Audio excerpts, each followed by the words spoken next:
So this is going to be pretty easy. We just need to hear the answers to everything and all of the secrets to the universe. Absolutely.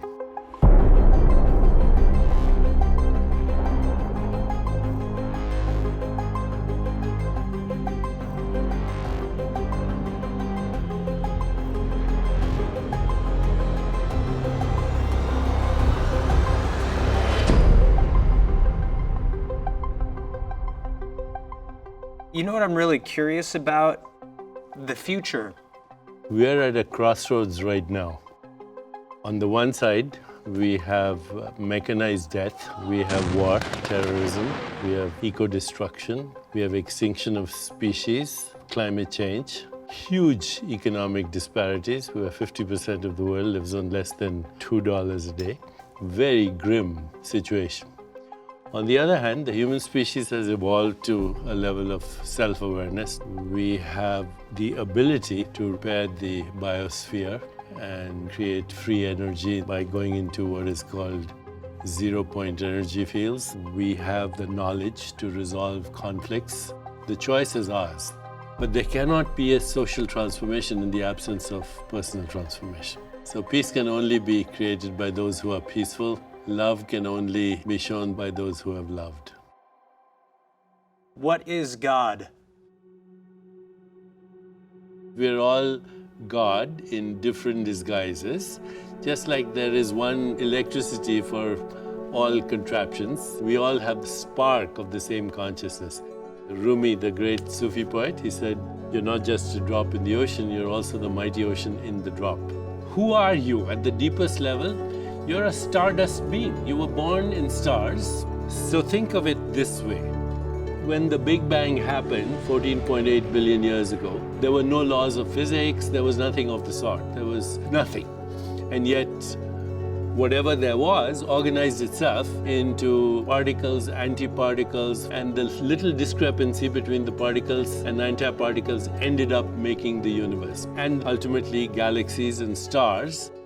And the fusion in these galaxies and stars resulted in the elements of the periodic table. So the iron that's in your hemoglobin molecule right now and the carbon in your nose or in your hair may have come from two different galaxies. You are the conspiracy of the total universe in space-time right this moment.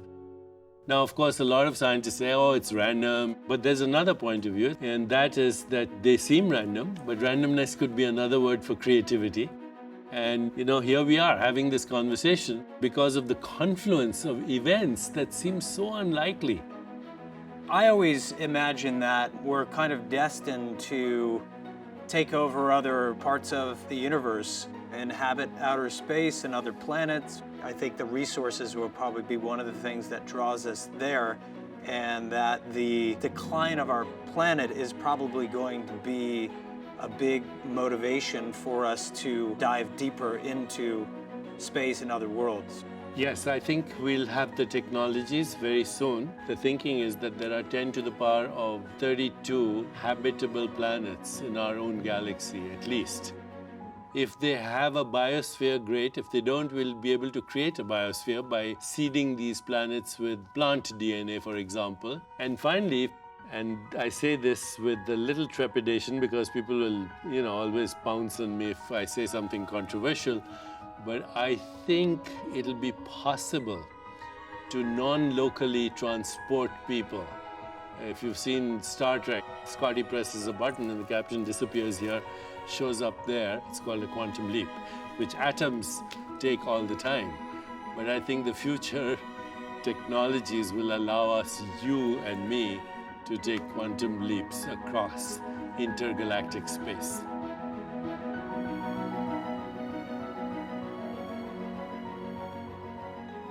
How do you think it's all going to go away?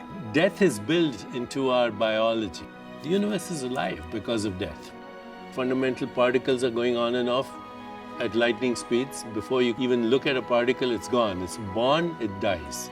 The DNA, your genetic material, that DNA also recycles every 6 weeks, like migratory birds. Once we understand that, then we understand that death is very necessary for us to live. What does the world look like in 100 years? It depends on the choices we make.